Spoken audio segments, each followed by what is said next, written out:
Welcome back to On the Volley, where we talk about all things football, but I just talk about Celtic recently for quite a while now. Now, the first thing I'd like to do, okay, is we'd like to send out our condolences, thoughts and prayers to Wim Janssen's family, okay, friends, and everybody that knew and loved him. The reason I'm doing it now is because I'm going to be talking about Celtic versus them lot down the road, and I thought it would be apt to give our condolences and prayers and thoughts publicly on this occasion, because we have to remember Wim was only there for one season and he stopped that famous 10 in a row, okay, winning the League and Cup double. A great achievement, okay, in just one season, and it can't be underestimated the importance of stopping that 10 in a row. That, okay, is something that no Celtic fan will forget. He will never be forgotten. He'll always be in the heart of all Celtic supporters, the club, okay, and everyone that played for him or was part of the setup. I heard that at Feyenoord's last game, they were singing the Celtic anthem in respect of Wim Janssen, okay?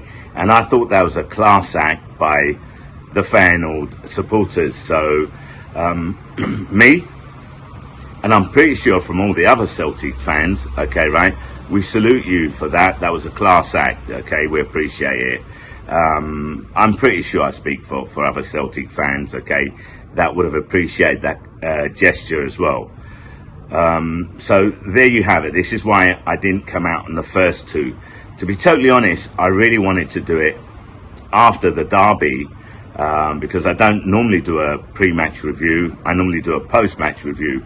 But the game is of such importance that I felt that I needed to do a pre-match review, okay? And you know, to be totally honest, I was going to do it post-match, hopefully after a win, okay? And basically, I hope we can win in Wim's honour, okay? That's what I'm hoping for, okay? I'd like us to win, not just for us, but in his memory. So, you know, here's us rooting for that. Let's get on to the pre-match review. Well, them lot down the road, they threw away a lead in the last game against Ross County. Last minute, ended 3-3. And to be totally honest, I saw some of the game and I saw the highlights, and their defending was absolutely awful. Keystone Cops defending, if I have to be honest, and I don't mean to insult the team or their supporters. I'm pretty sure that their supporters would agree with me. It was really bad. They also drew to Aberdeen, so you know, you'd say that the form at the moment, okay, they've dropped in form. But then again, if you look at us, okay, yes, we've been winning, but before our game against Dundee, where we scored in the last minute, the two games before that, against Alloa and Hearts, it was a tale of two halves, if you like. Whereas we dominated in the first half, and we just seemed to taper out in the second half. I'm glad to say that didn't happen against Dundee. We actually looked stronger in the second half. We were more on the front foot, and I thought we created more opportunities, and we got the goal that we deserved. And to be totally honest, I had no doubts. I've said this in past podcasts where that's Ange's style. He instills that into his team. And it was a classic trait of Brisbane Roar when he was managing in Australia. And anyone from Australia that follows me, watches my videos, and I know there are, please correct me if I'm wrong. I don't think I am, based on what I've read about him, based on what I've heard, and based on some of the comments that I've read as to regards Ange and his style, and the fact that they never stop playing. And we've seen that. Now, we've basically scored in the last minute on 2 occasions. My interview with Bally, he was absolutely right. We were playing against, I think it was Ross County. He did say Starfelt got red carded, and Ralston scored in the 97th minute. Now, Bally's younger than me, yeah. He's got his memory's a lot better than mine, yeah. So he remembered exactly that it was Starfelt that got sent off, and the goal, excellent. Last minute, 97th minute, and against Dundee United as well. Up pops Abada, great control. Okay, it was a great crossing by Jota. One of God knows how many crosses had come in that we hadn't connected to, and we couldn't finish off. But hey, Abada did the job, and he's been scoring regularly recently. I'm not too sure how many goals he scored. I think it's about 11. I can't remember. I haven't looked at it, to be totally honest. But I do remember saying in one of my early podcasts that I expect him to score a lot of goals, and I think he will. But look, onto the game against them lot, yeah. What we have to remember is, in any derby, practically, okay, especially this one, I think form goes out the window. Everyone seems to step up their game in derbies. It's hard fought. You come up against a team that maybe haven't been playing too well recently, have maybe had a dip in form, but they level up. It's a derby. You've got 2 sets of supporters that are urging you on, and you're playing for bragging rights. You're playing for pride, okay? So I don't think it's going to be an easy game. I predicted a Celtic win, but I just don't think it's going to be easy. Now, on one of my podcasts, no, actually, I think it was in one of the comments where I wrote down, replying to somebody, that, and this was one of their supporters, yeah.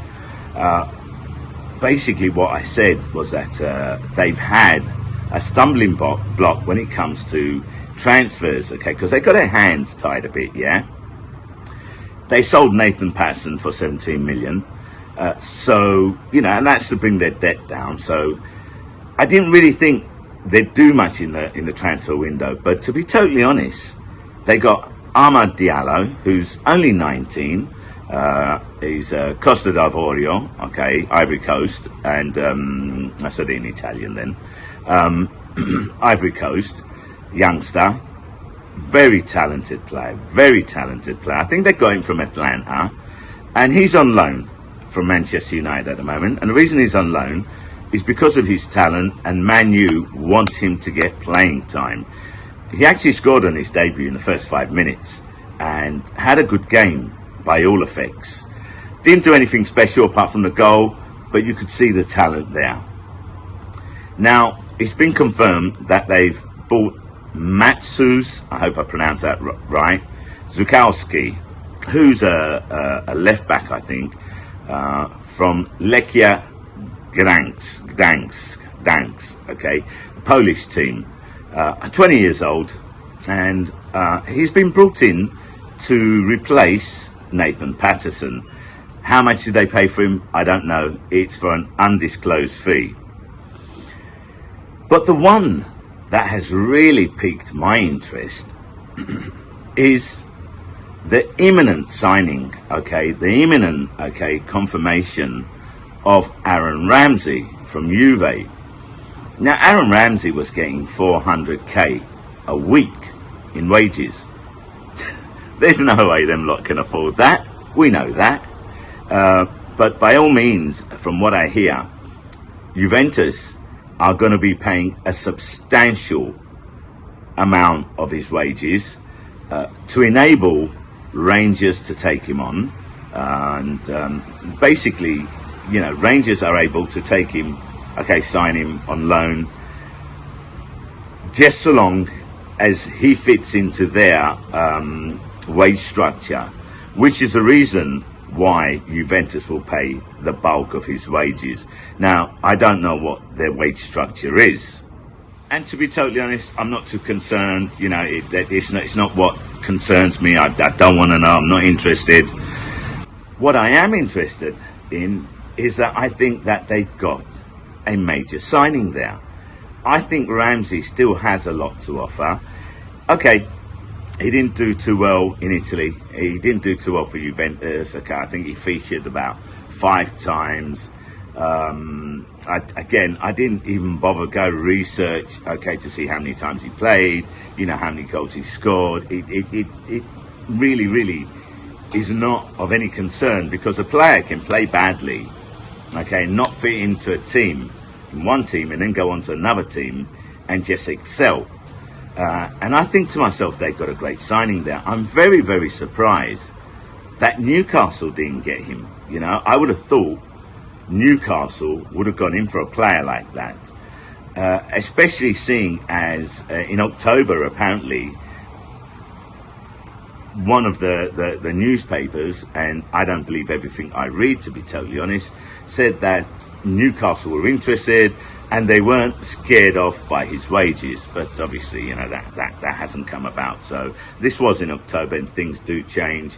Was it false news? Was it not false news? Who knows? Okay, right? You know, again, I don't go into speculation.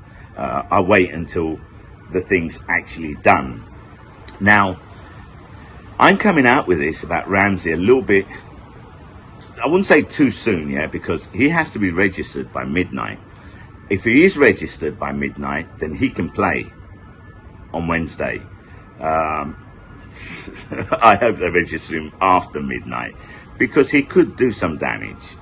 He's a player which we need to make sure we have under control. He scores goals. He's got an eye for that defence splitting pass. He's a good player. He's a good player. I know, because he used to play for Arsenal. And I have to say, you know, we let him go. Okay, yeah, as you know, I support Arsenal in England. And was it the right move? Who knows? Who knows? Hindsight is a great thing. Okay, it doesn't help though. Hold on a second. Well, something's happening. Luckily, it's not here. Bloody hell, that's loud, isn't it? And it's quite close to here. Okay, that's good. It's going. They're gone. One thing that does interest me, yeah, is that him going to them lot, he's going to start getting playing time. Now, we have to remember that Wales have World Cup. They have their World Cup World Cup qualifiers, semi-final playoffs against Austria, okay, in March, I believe, and Scotland have theirs against Ukraine, okay, always in March. Now, if Wales beat Austria and Scotland beat Ukraine, Wales will be playing Scotland. Wouldn't it be ironic if Aaron Ramsey was to score the winning goal for Wales to knock Scotland out of the World Cup, thanks to them lot down the road, okay, giving him playing time? I mean, it may not happen. I mean, Austria is a good team. They might beat Wales, okay. Scotland may lose to Ukraine. I support all the home nation teams, so I want Wales to win. I want Scotland to win. But if that does happen, and Wales do beat Scotland with an Aaron Ramsey goal, you tell me, okay? I mean, let's not speculate now, but if that does happen, be sure that I'm definitely going to do a video on it. Anyway, let's get back to the game. So you know, they bought this new young 20-year-old, okay, left back, I believe, okay, can also play right back. I'm not too sure, and they've got Ramsey and Amad Diallo. So Ramsey could start. It's going to be a tough game. If they've got Ramsey and they've got Diallo, I honestly believe that the game is not going to be as easy as one would expect. Now, we have some important players out, yeah. We know that. Rogic is out. He's at the AFC Asian World Cup qualifiers. Maida's out. He's at the AFC Asian World Cup qualifiers. Okay. Kyogo's injured. Callum McGregor's injured. Okay. And Gucci is out injured. Now, Rogic, major loss. Furuhashi, major loss. McGregor, major loss. Okay. Maida, I think is a major loss. He's only played one game, so you can't really judge him as yet. But it would have been better if we had them there. Now, this game is very, very important. I think, you know, it's important on both sides. Not just because of, you know, bragging rights, pride. If we beat them, which is what I'm predicting, we go top of the table, albeit by 1 point. Now, Ange was asked by a journalist. Okay, he was said, "Oh yeah, if this game, if you beat him, you go top of the table." Ange turned around and basically said, "Look, if we beat them, we go top of the table. We haven't won a trophy, so it doesn't really mean anything." In the sense that, you know, you judge us at the end of the season. It's when you get to the end of the season and you're still top, then you can turn around and say, okay, we're going up to pick the Premier League Cup, we're top, and it counts. So Angie's taking it game by game. Will it be a disaster if we lose? From a personal point of view, yes, in the sense that, you know, we've lost the derby. Okay, we've lost to them lot. We're playing at home. But if you look at the game against them, the first one, their home ground, we only lost 1-0. And I don't think that we were as good as we are now. Even without these players. I mean, O'Reilly has slotted in really well. Okay, he's really doing well. Beaton's going to be a loss because I believe he's suspended for this game, isn't he? Because obviously he got a yellow and then he got a red, so you get a 1-game suspension. I believe it's the same here as it is in England. So yeah, it's going to be a loss. But Jota had a great game. Jota's definitely going to start in front of Forest. Abada's definitely going to start, and I think the way these two have been playing, we're going to be a massive threat to them. Hatate, can't knock that. Okay, I mean the boy's class. So you've got Hatate, you've got O'Reilly. Who's going to go in bit and splash? I think it'll probably be McCarthy. You know, the back four picks itself. And Giacomakis, he's going to be up front. Now, Giacomakis took a bit of stick for his performance against Dundee. But he did score against Alloa and Hearts, so you can't really knock that, yeah. And I think the guy is definitely going to come good. I just think he's taken a little bit longer to adapt. He's a proven goal scorer, okay. Maybe he's lacking that bit of confidence. I don't know. He's just come back off injury. He needs a little bit more time to get into it, and I think we will see a class player there. I hope he comes good on Wednesday. I really do. Actually, to be totally honest, I believe he will. I'm actually going to predict that Giacomakis scores 1, if not 2 goals. Definitely 1. But I can see him, okay, being fired up for this game. Look, I've spoke about their signings, yeah? Ramsey, Diallo, Zakowski, who I know nothing about, to be totally honest. But if I had to say which of the two signings, okay, theirs or ours was better, ours by a mile. Ours by a mile. Okay, Hatate, Maeda, Itaguchi, O'Reilly, and you got Kenny. Okay, so haven't seen much of Kenny yet, don't know too much about him, but I'm happy with our transfers. So I'm going into this game full of confidence. Again, I repeat, I don't think it's going to be easy. I think they will score. I've said this on numerous occasions. I'm hoping for a 2-1 or 3-1 victory. Wouldn't surprise me if it's 3-2. I think there should be a lot of goals in this game. It does depend on how Rangers come at us. Are they going to be defensive? Are they going to play with a low block? Are they going to put 10 players behind the ball? I can't see them doing that. I honestly can't see them doing that. I think they're going to want to go toe-to-toe, head-to-head with us. And if they do, it's going to make for a really, really, really exciting game. And me, for one, I'm looking forward to it. I'm looking forward to it. I'll be in Finnegan's with the boys. We'll be watching the game.